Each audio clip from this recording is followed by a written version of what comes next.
If I was, building a brand, I would focus on finding an organic TikTok strategy that really worked and finding content that resonated and was getting a lot of reach on that platform. And then I'd funnel it straight into, TikTok paid and start experimenting there, where currently, traffic's very cheap and a lot is possible. Welcome to Learn with Shopify. I'm Adam Levinter.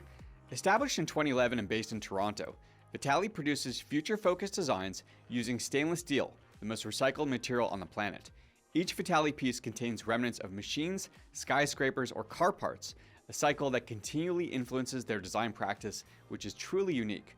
They've built a community of north of 1 million followers, driving over 8 figures of revenue, and today we're chatting with Joe Kornfield, President and CMO of Vitaly, diving deep into performance marketing, customer acquisition, brand building, and more. Joe, welcome to Learn with Shopify. Thank you for having me. Let's dive into the early days of building a brand, not only with Vitaly, but some of the other brands that you're now overseeing. So driving traffic to these brands, assuming, is super critical, right? So what are the strategies and tactics that you swear by, that you practice in terms of driving traffic in the early days? I think there's been probably 3 main eras of our kind of growth strategy. In the early days, we were building a disruptive social media brand, and that was possible in 2014, 2015, Being a brand on Instagram and growing on Instagram was new, and, partnerships with influencers and bloggers were super, super effective. So after that was kind of the paid media era. From 2016 until maybe exactly April 2021 was the heyday of paid media, specifically paid social, and that was certainly our bread and butter for all of our brand's growth strategy at that point. And now we're kind of entering a third era. Is it the reckoning of digital marketing as a whole? Potentially. I think if you talk to some brand operators and some marketers, they might tell you that. We're definitely in a transformational time right now where algorithmic marketing and a plethora of data signals about your customer is coming to an end. And we're, full disclosure, still figuring that out internally. I think we're entering the era of really focusing on brand, really going back to kind of a traditional approach to marketing where you get to know your customer and have take the strategic reins back from the black box of Facebook or the black box of, Google, and really hit the bricks. So what happens post 2016? You talked about this shift that happens in early 2017.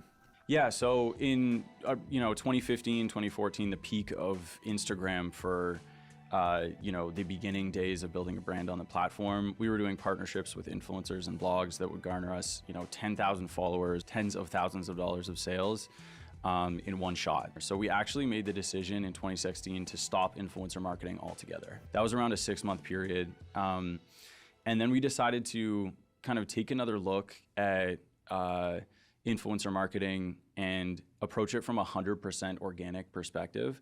So we were very much in the early days, writing contracts and with specific deliverables for every single influencer we worked with. And we decided to start gifting our product to influencers, no questions asked, completely kind of organically, and just seeing what would happen. And so I guess we would call that our mass influencer marketing strategy that is still kind of our bread and butter today. But basically, we're just relying on the strength of our product. We're relying on, super organic relationships between influencers and our brands who have a strong affinity with us and actually want to wear the product out and evangelize for it. And we're able to do it at scale without any of the, kind of contracts or hassle involved with paid campaigns. So basically, our product is our budget. We find influencers who really mess with it and we gift them. And that's kind of the transition that we made in 2016. Who are some of the most important influencer relationships that you've carved out over the years? The first one that comes to mind is Peter McKinnon, who has collaborated with Clocks and Colors a couple times now. So a lot of you out there have probably heard of him, but he's a big content creator on YouTube who kind of focuses on his, creative journey as a photographer and videographer. And our founder, Shane, reached out to him, I think in 2019, to do a product collaboration for one of our brands, Clocks and Colors.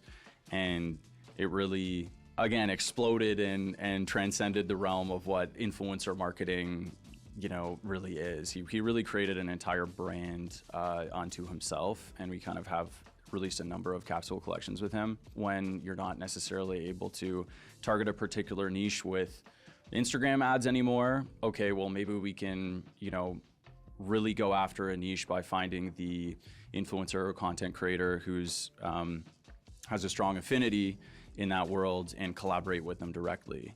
So it's definitely a conversation that continues to happen, especially post iOS apocalypse. So let's talk about that for a moment. Does that happen in April of 21? I think it was actually April 26, 2021, where iOS 14.1 or whatever went live. But we didn't see, the sky didn't fall overnight. We kind of expected things to get shaken up immediately, but instead what we saw was kind of just a gradual decline in our paid performance. And part of that was masked by this massive COVID boom that happened in 2020 and the beginning of 2021, which certainly padded those numbers a little bit. But now we're kind of in the hangover period of that massive COVID, e-commerce growth phase. And we're really starting to feel the effects of paid media not being at what it used to be. And I think that we're in a really challenging transition period where it's kind of like a growing up phase where we're not D2C anymore. We're not, a company that's going to take millions in VC money and spend it on meta ads to grow.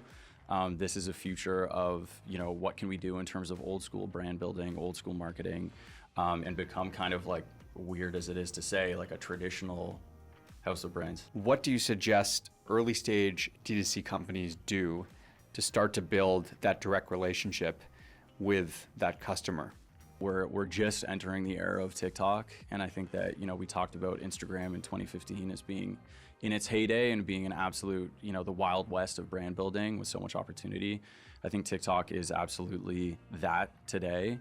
I think if I was building a brand, I would focus on finding an organic TikTok strategy that really worked and finding content that resonated and was getting a lot of reach on that platform, and then I'd funnel it straight into TikTok paid and start experimenting there, where currently traffic's very cheap and a lot is possible.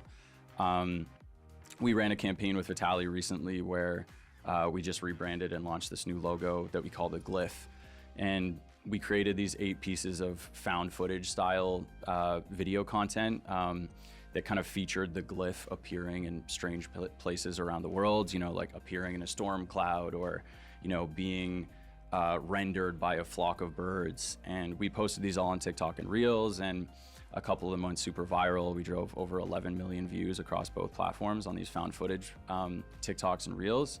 And then we just, plugged those clips that went viral straight into paid, and found that the stuff that did well organically on TikTok was doing super well in paid and was driving 50% lower CPCs than our business as usual content. So not to say TikTok is the only strategy that works these days, but I'd certainly experiment there, and I get really, really focused on SMS as well. We started our journey, I guess, on SMS in late 2020. And I think within 6 or 8 months, we were doing 80% of what email was doing in terms of revenue with a list a quarter the size. So SMS is king, at least for now. I mean, who knows what's going to happen with the next set of privacy regulations around, I know email is next up for Apple already, and who knows what's going to happen with SMS, but certainly SMS is a big opportunity right now. What do you think it is about SMS that's so successful? I think it's the open rate. I think very few people receive an SMS and never open it. I think customers will start getting wise, and I think also tech companies like, Google and Apple will start getting wise to maybe protecting the SMS inbox of their customers. But for now, I think that, if you can get someone to opt into SMS, that relationship is worth its weight in gold because you can reach out to them like they're a friend. So doing conversational things, mixing up your messaging and using MMS and SMS as well as kind of maybe more conversational tactics to drive conversions is right now it's really working well.